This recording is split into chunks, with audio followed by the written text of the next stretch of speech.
No último áudio conteúdo falamos sobre estratificação social, como a sociedade se divide em relação aos seus estratos, Isso analisado ao longo do tempo e ao longo da constituição das sociedades, estratificação em castas, estamentos ou classes sociais.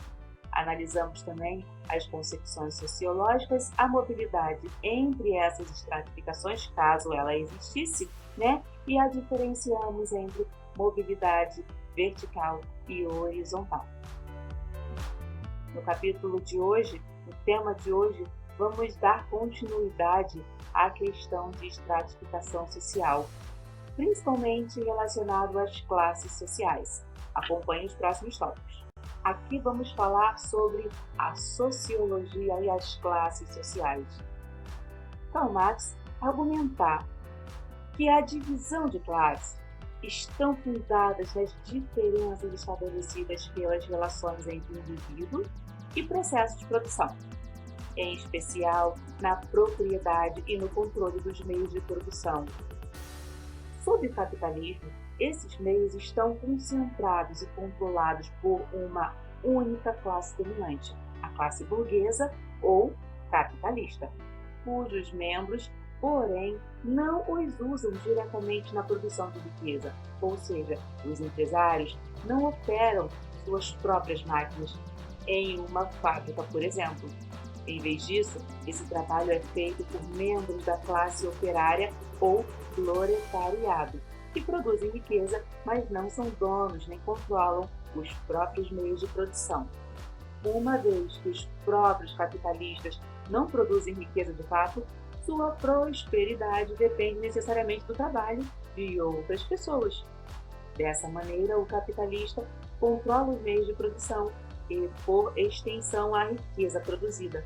Por sua vez, os trabalhadores satisfazem suas necessidades por meio de salários, pagos em troca da venda do seu tempo, ou seja, a força de trabalho.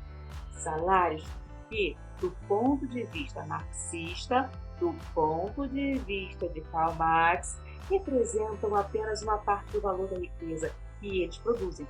Assim como foi visto anteriormente, classes e relações de classes baseiam-se em tensão e luta entre interesses conflitantes.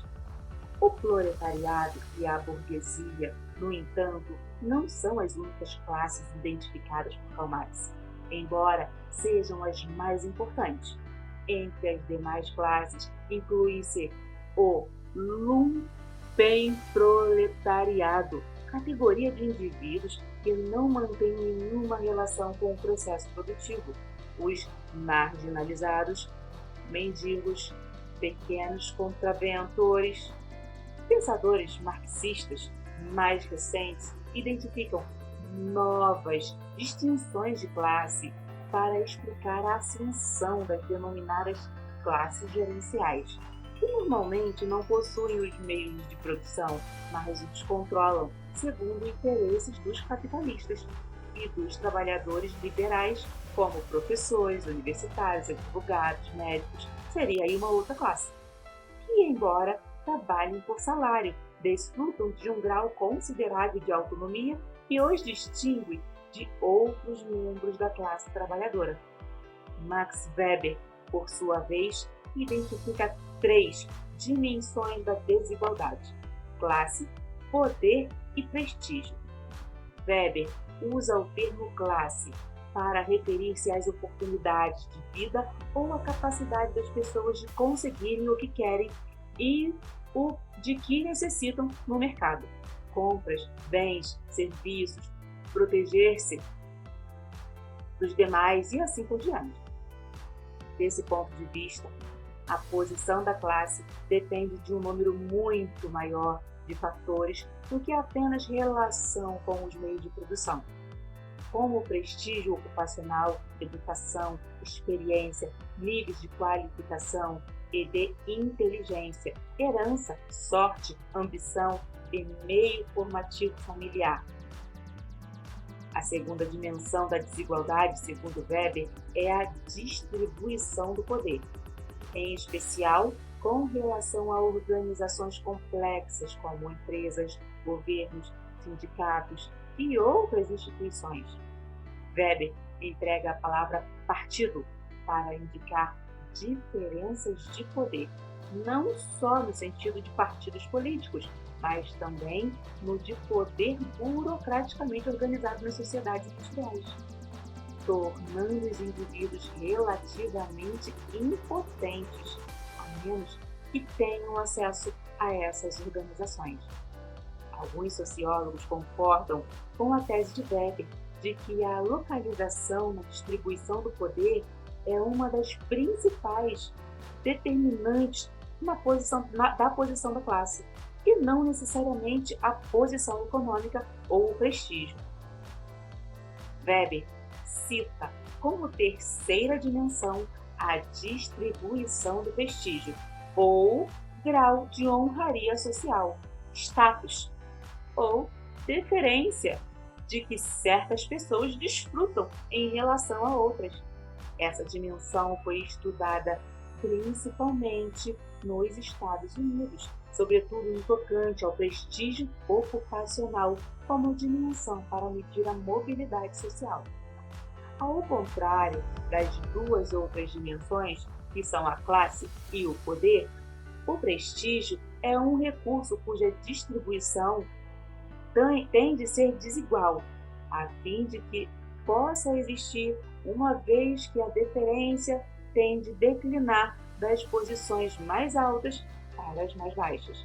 Assim, portanto, o enfoque multidimensional de Weber não apenas amplia a análise da classe, como também nos ajuda a identificar as complexidades da posição e das relações sociais, em especial se estas são consideradas no contexto das três dimensões da desigualdade e dos fatos que a afetam.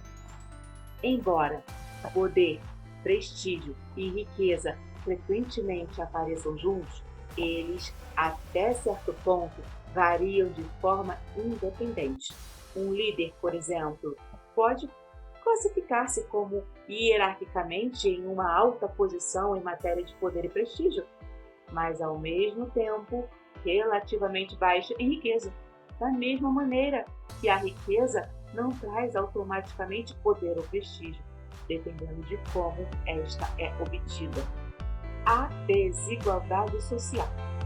No mundo em que vivemos, percebemos que os indivíduos são diferentes e que essas diferenças se baseiam em diversos aspectos de universos distintos, elementos étnicos, culturais, de sexo e gênero, sociais, econômicos e políticos, mas, ao mesmo tempo, essa diversidade pode ser interpretada em termos hierárquicos, no sentido da atribuição de maior ou menor poder e prestígio aos indivíduos e grupos que estejam vinculados a uma ou outra característica.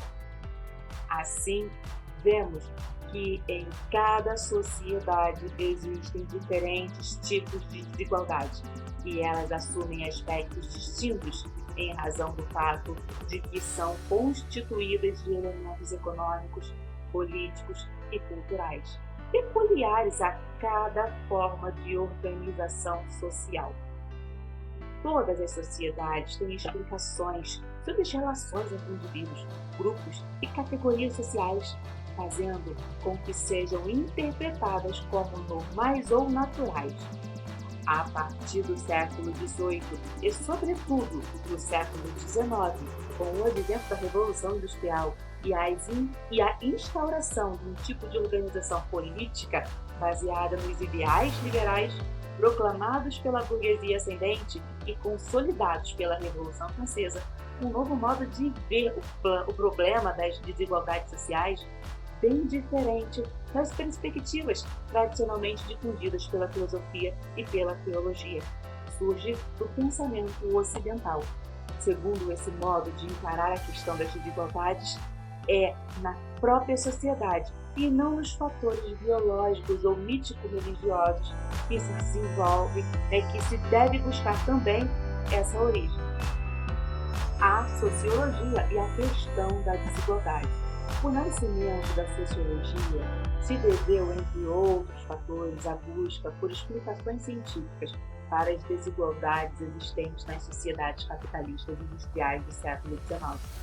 Esse fato implicou diferentes teorias acerca das origens dos problemas gerados pelos processos de industrialização crescente, como o empobrecimento da classe operária e o agravamento dos problemas urbanos em várias dimensões. Nesse sentido, a contribuição do marxismo para o entendimento da produção da desigualdade no mundo contemporâneo foi fundamental. De modo geral, na teoria liberal, observamos a defesa da ideia de que as consequências negativas do capitalismo não deveriam ser vistas como um problema, na medida em que o mercado se incumbiria de corrigir possíveis distorções no sistema econômico. O liberalismo, assim, se pautava pela premissa de que o mais importante consiste em assegurar as condições para a compra e venda de mercadorias, e a figura central nesse processo seria o Estado. Por isso, a igualdade jurídica, o fato de todos serem iguais perante a lei, configura-se como a base das relações sociais nas sociedades capitalistas da era industrial. As relações entre patrões e empregados deveriam ser balizadas por normas e princípios de direito para que não houvessem excessos quanto à distribuição dos dividendos sociais em termos de uma regulação mínima, com base no que se consideram as lacunas nas teorias liberais. Marx fez sua crítica à sociedade capitalista como sendo ela por si própria geradora das desigualdades entre classes. Ele considerava as desigualdades sociais produto da divisão entre categorias sociais advindas da propriedade privada, dos meios de produção aliadas às formas de controle político a elas vinculadas. De acordo com a teoria marxista, a existência de classes sociais é produto das relações sociais, econômicas e políticas travadas no processo de produção econômica. Ao mesmo tempo, podemos dizer que a existência de classes sociais consiste em uma das facetas dos diversos mecanismos e de diferenciação social produzidos no interior de cada sociedade. Assim, o critério econômico não pode ser tomado como único na análise dos padrões de desigualdades sociais. Há outros elementos sociais e políticos que concorrem para a configuração dos níveis de assimetria entre os indivíduos, comparação entre esses indivíduos. Dessa maneira, é fundamental analisar em cada sociedade os tipos de privilégios e desvantagens criados pelos sistemas sociais para classificar e ordenar socialmente os papéis de cada grupo de pessoas no interior daquela organização social. As assimetrias sociais são consideradas pela maioria das pessoas como um fato natural e, portanto, muitos não conseguem perceber, por uma série de fatores, que as assimetrias são um processo originado nos diversos mecanismos inerentes aos próprios sistemas sociais, ou seja, que não fazem parte dos sistemas sociais, mas acabam sendo compreendidos pelos mesmos ao longo do tempo. A predominância de uma categoria social, classe, sobre as demais, se funda também no quadro das práticas sociais e se sustenta com base em sistemas de justificação social, mais precisamente por mecanismos que ratificam a denominação econômica, cultural, ideológica, política, étnico-racial e de sexo e gênero também. Aspectos da produção cultural e desigualdade social no Brasil. Um dos espaços interessantes em que podemos perceber a dinâmica da desigualdade social no Brasil é o da produção televisiva e o da música popular de massa. Nas novelas produzidas no Brasil, há uma estrutura dramática comum, fruto da influência dos antigos folhetins em que um casal primeiramente se apaixona, depois se separa, para se reunir novamente no final da trama.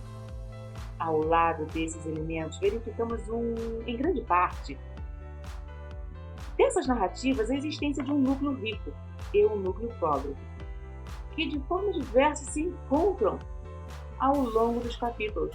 Podemos dizer que, do ponto de vista de uma ideologia das novelas brasileiras, de forma geral, as tensões sociais são aplacadas por meio dos encontros de ordem afetiva e familiar, uma vez que diferenças e antagonismo de classe não necessariamente produzem conflitos inconciliáveis.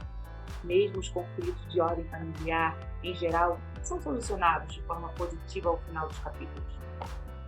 Ao mesmo tempo, é importante enfatizar, do ponto de vista sociológico, o quanto é significativa a presença dessa divisão social, ricos e não ricos, presente das narrativas, o que produz, de alguma forma, nossa realidade social ainda extremamente desigual em várias dimensões econômicas, social, cultural, étnica e nas relações de gênero. A produção musical brasileira, por sua vez, também expressa de várias formas as desigualdades sociais. O tema é recorrente em vários compositores da chamada MPB, como Roberto Gil, Caetano Veloso, Milton Nascimento, Chico Buarque, mas aparece também, e principalmente, em termos históricos, de forma decisiva na produção dos grupos de música, como punk e rap brasileiros, que apresentam em suas letras, de maneira muitas das vezes entendida como agressiva, aspectos da realidade social do Brasil. O álbum Grito Suburbano, lançado em 1982, vinil ainda, e relançado em 2000 em formato de CD, é um dos melhores exemplos da sonoridade e das letras no início do punk rock brasileiro, contando com a participação de alguns grupos como Cólera, Olho Seco e Inocentes, artistas. Quanto ao rap, pode-se dizer que o estilo, ou o gênero, se estabeleceu como um dos segmentos mais criativos e importantes da produção musical brasileira. Mano Brown, Sabotagem, Emicida e Criolo, para citar apenas alguns nomes, podem ser considerados artistas decisivos para entendermos a questão da desigualdade social no Brasil contemporâneo.